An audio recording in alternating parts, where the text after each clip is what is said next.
Combos. Yeah, people are gonna watch this later and think that like I'm playing. I'm not. This is not my gameplay. Fuck you. Okay, but I am gonna try and put these stories up on YouTube because people like miss them and then they get sad and they're like, oh man, I didn't hear that. So like, yeah, what is like to train to be a wrestler, right? It's cool, but you have to work a lot. Shut the fuck up, Noob Cybot. I'm trying to talk here, man. I'm trying to talk. No, like, so when you're training, it's like an apprenticeship, okay? It's like, you know, like a lot of people down the way that the business works, but I think it's fucking cool. To me, it feels like joining a guild, you know? Like it's like an old-timey apprenticeship. And yeah, like there are parts that kind of suck.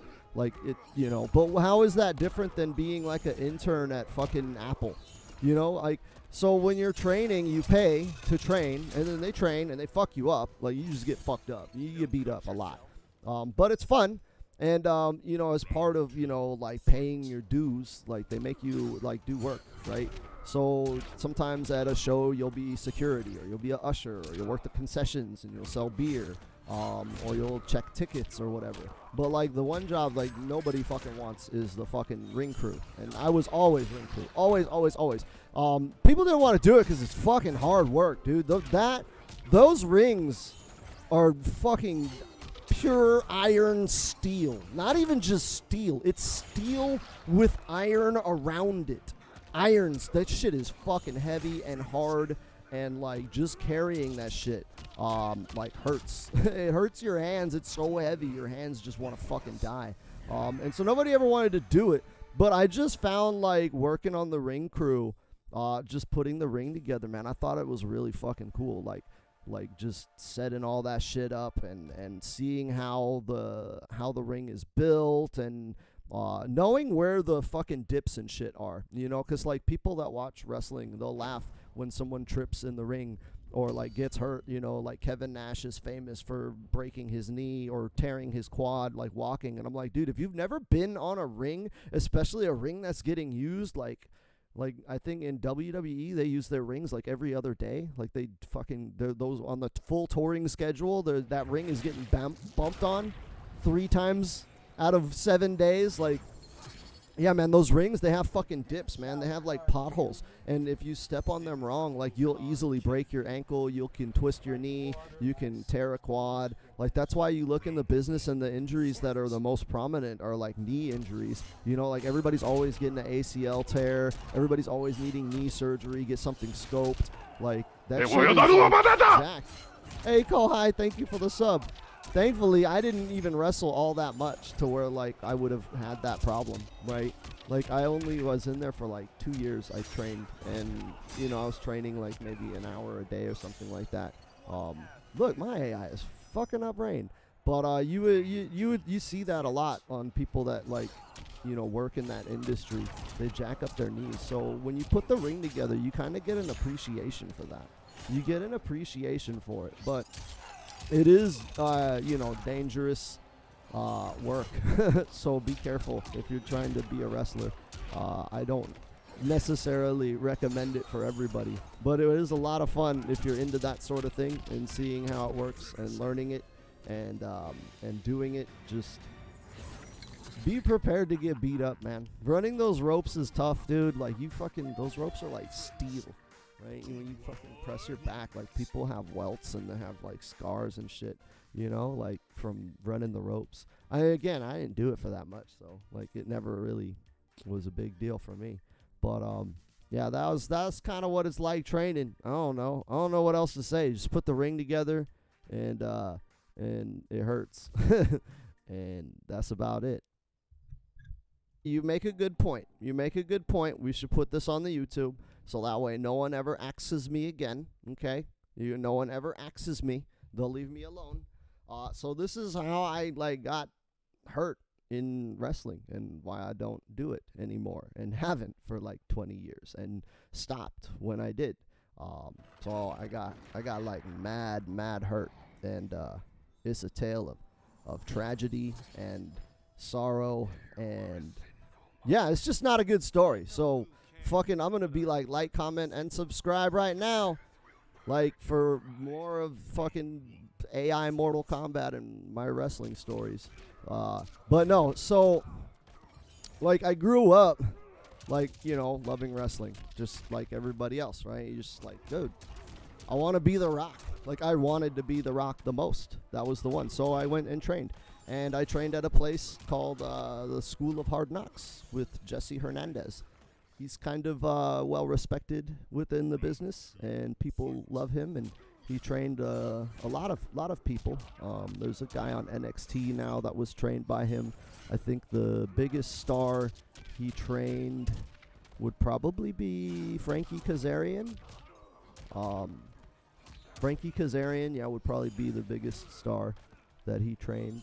Or maybe Melina from Melina, Awesome Kong, Ariel. And then, like I said, Frankie Kazarian. He also, like, had a promotion that had, like, other, just everybody in SoCal wrestled there. So it was a very well-respected school. And I have nothing but love for Jesse. I love him to death. But, so, yeah, we were training. And I think it goes, at some point, I broke my neck. I don't know when I broke my neck. But at some point, I broke my neck and continued to train. So I didn't, like, quit, right? The time I think that I broke my neck, there was a time where I messed up a bump and I fell down and my face hit the mat, right? Right? And I'm looking this way. And I see it land right in front of my face, the back of my foot, my heel. This is my heel of my foot, and it is in my face. And I am looking at my toes pointing forward like that.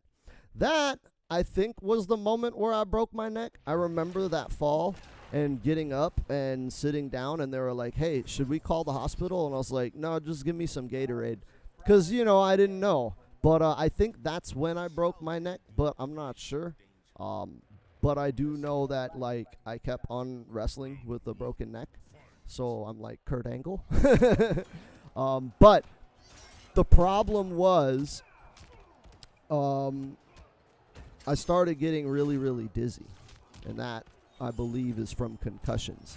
So because my neck was broken, as you're, like, falling down, right, you're taking the bumps, you tuck your chin, right? That's what they say, tuck your chin. So that way when you hit the mat, your head will hit the mat.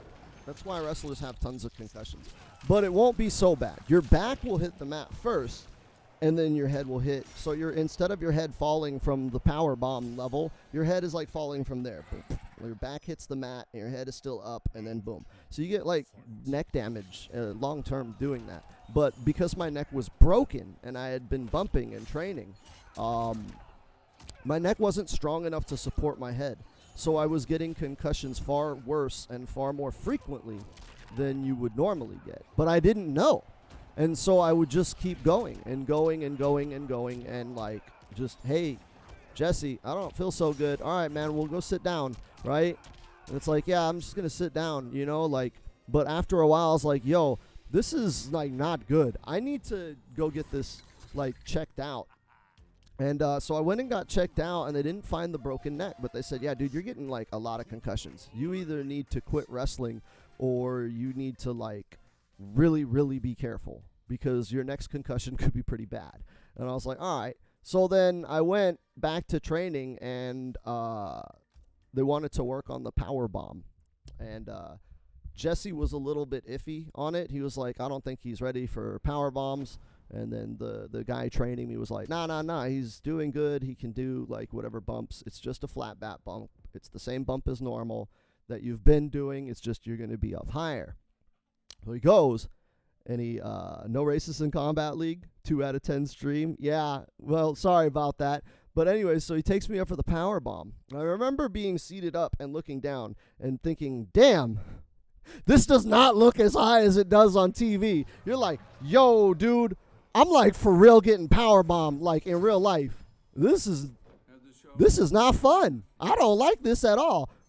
Bam, I hit the mat, dude. I heard my skull crunch, right? As I'm going down, right? I remember looking down from being up, and it was like, it felt like ABE, thank you for the follow. Welcome to the Trash Talk Temple.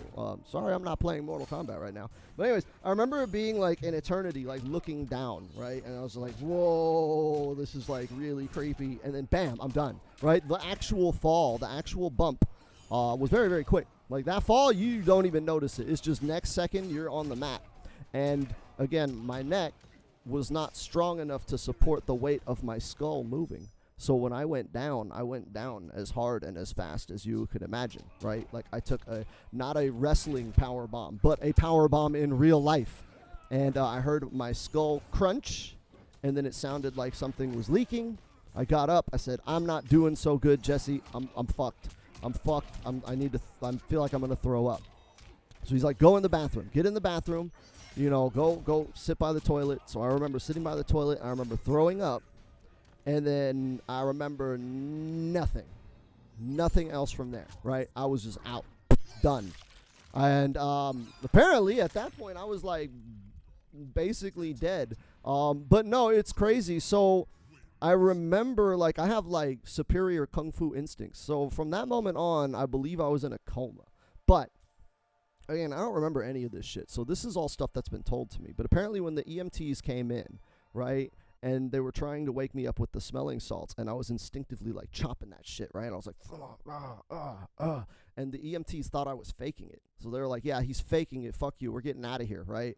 Like, we're going to leave. And the guys at the school, the wrestlers, were like, hey, man, no, dude. Like, he really is fucked up. Like, when we grabbed him off of the toilet, passed out, and tried to drag him, his vomit was so slippery, his head fell out of my hands, and he thumped his head on the fucking ground. Like, he was out. There's something wrong. He's not faking it. That's some sort of kung fu instincts, right? So thankfully the paramedics didn't fucking leave, and they took me in. But I guess I'm like really fucking tough like that or something. They took me in.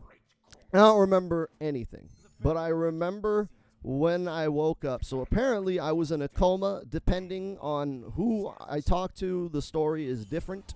Right? My mom says it was like a fucking couple days, like a day or two. My dad told me it was like a month. So I don't know. I asked my dad recently. I was like, dude, how long was it? And he's like, it was too long. Never again. And I'm like, all right, yeah, but that's like 2 days. Was it 2 days? Was it a month? Man, I don't know. So there's some medical record somewhere in some hospital. Like they know. They know. There's empirical evidence. It may have only been 2 days. But I don't know about it being 2 days because a lot of people, while I was in a coma, did come to visit me. Because I was told after I woke up, they're like, hey, man, did you know Awesome Kong was here? And I was like, no. And yeah, dude, Awesome Kong, Melina, and Ariel, all the girls came to visit me. None of the guys, except for my best friend who I got into the school with, came to visit. All the girls. And it sucks because I always wanted to like, and I've mentioned this on another podcast, I always wanted to like thank them, you know, because I never, after that happened, like obviously I didn't, obviously the story ends that I don't go on with wrestling anymore, right? But they all went to go be famous, right? Ariel, well, she was Desire back then, but Shelly, she went to ECW. Melina is the WWE, and Awesome Kong is like legendary in Japan. And I remember hanging out with Awesome Kong. I helped train her a lot when she first started. Like I had been there a couple months or a year before then. So I remember helping her out. So I really miss her so much. She was a lot of fun. Me and her were like fucking besties. So yeah, the 3 girls came to visit me. None of the guys though, man. I don't know, man. They're haters. They were haters maybe, but yeah, so when I woke up, I'm in the hospital, right? And I wake up, and I'm in a neck brace. And I don't know how long, but I have a beard. And I always kept myself very clean-shaven. The beard thing is, like, since I got with Mrs. Badger. She prefers the beard. But I always used to be very clean-shaven. So I had a beard, and I was like, what the fuck? And it was itchy, right? It was itchy in the fucking neck brace. And I'm like, this shit is not fucking fun, dude. I don't fucking like this, right? So I take off this neck brace, and I'm like, I gotta fucking piss, right? I feel like I gotta piss. So I get up to go pee, and as I stand up, I realize I'm in a catheter. I was like, well, I guess I don't have to go pee. I do have to pee, but I don't have to go pee. And as I'm standing, the doctor comes in. Like, I guess he heard me getting up or something and heard me throwing the neck brace around the fucking room. And he comes in and he's like, "What are you doing?" And I was like, "Well, what I was going to be doing was peeing, but I don't think I got to do that now. I think we got that handled." And he's like, "No, you need to have that on. You need to keep your neck brace on. Your neck is broken." And I'm like, "Oh, shit. Oh, fuck. Well, give me that." And I was like, "Hey, but it's real itchy. Can I get, like, a razor or something? Like, dude, I'm not used to all of this fucking manliness, right? I'm a fucking pretty boy." He was like, "No, you have to keep that neck brace on. And no, we don't have any razors. But you got to keep that on. Your neck is broken. Quit fucking around." And that's how I found out. And so what happened was my neck had been broken. And again, like I said, and it caused me to get like concussion after concussion. The last final concussion, the power bomb of death, I suffered fractured skull and a subdural hematoma, which is like they cracked my skull, literally. And then there was bleeding in my brain so much that it was pushing my brain into my spine down my brainstem. It was like that much blood. And so it was like immediate fucking like have to do immediate surgery.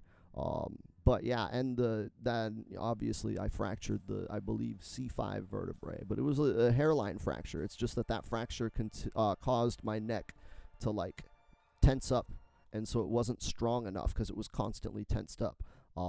So they had to do brain surgery. They drilled a hole in my skull and fucking drained the blood out. That's a different story for a different time though, man. But that's what happened. That's how I don't do wrestling anymore. It's kind of fucked up because a couple of months to a year after my injury, somebody had the same injury, right? Took a power bomb wrong, but that guy didn't make it. He didn't survive. And it's one of those things that like the doctors and everybody like made it clear. They were like, "Dude, you're like supposed to be dead. Like, we're pretty sure you were dead for a large portion of whatever happened. Like, you should not be alive.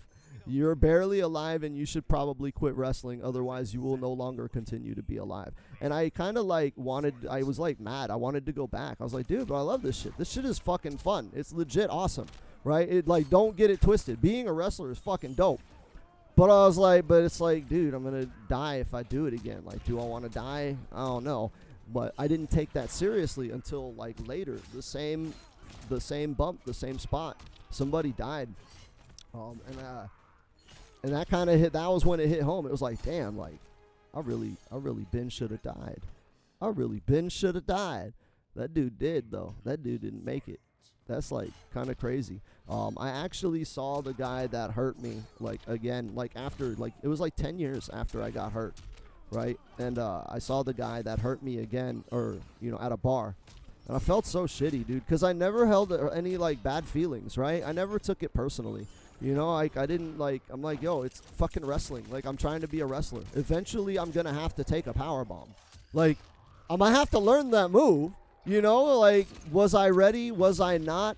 He didn't know. He didn't know I was injured. He believed I was ready. To me, it was more a vote of confidence. He said, this guy is ready. And the only reason why I got hurt was because we had an injury that I had an injury that we didn't know about. So I never held any hard feelings, and I always thought he was a good trainer. I thought he was a good dude. He didn't fucking know my neck was broken. He believed that I was ready. And, but he was also the one that killed the dude. That's why everybody kind of shit on him, and he kind of was like kind of really shit on for that. And I feel bad because he wasn't a bad guy, not to me. It's just an accident that happened twice. But I saw him at a bar, and he told me everything that happened. He was pretty miserable. Like, he lost his wife. He got blacklisted from wrestling. Like, you know, everybody fucking hates him. Like, the whole world hates him. The whole world hated him when I got hurt. Because, again, remember, all the girls came to visit me. I was pretty, like, well beloved, right? So when I got hurt and I had to quit, everybody was mad at him. But when he killed a guy, it was like, dude, you are not welcome. And so I felt bad. So I bought him a beer. Yeah, I bought him a beer, and that was it. That was when I was, like, finally, I guess, had, like, my final closure. It was like, dude, that, like, fuck. Like, my life is fucked up, but, like, damn, his life is even more fucked up. I feel bad. Here, man. What are you drinking? What are you having? Coors Light? Come on, man. It's on my dollar, dog. You ain't gotta drink that shit. You know? But that's what it was. That's what it's like. That's why I don't wrestle anymore. That's what happened. You know, do I miss it? Yeah. Do I wish it was any other way? Yeah. But I remember the first thing I told the doctor when they told me about what happened. You know, he's breaking it all down, and I was like, Doc, I don't think you understand. None of that shit fucking matters to me, right? I don't fucking care about what happened or this or that or the other thing. All I care about is I can't wrestle anymore, but this is going to be a dope-ass story to pick up chicks. Like, for real, I'm using this shit. I told the doctor that, like, right? He's, like, telling me, dude, you almost died. And I'm like, no, dude, I'm using this to pick up chicks. I am for sure going to get laid due to this story. And you know what?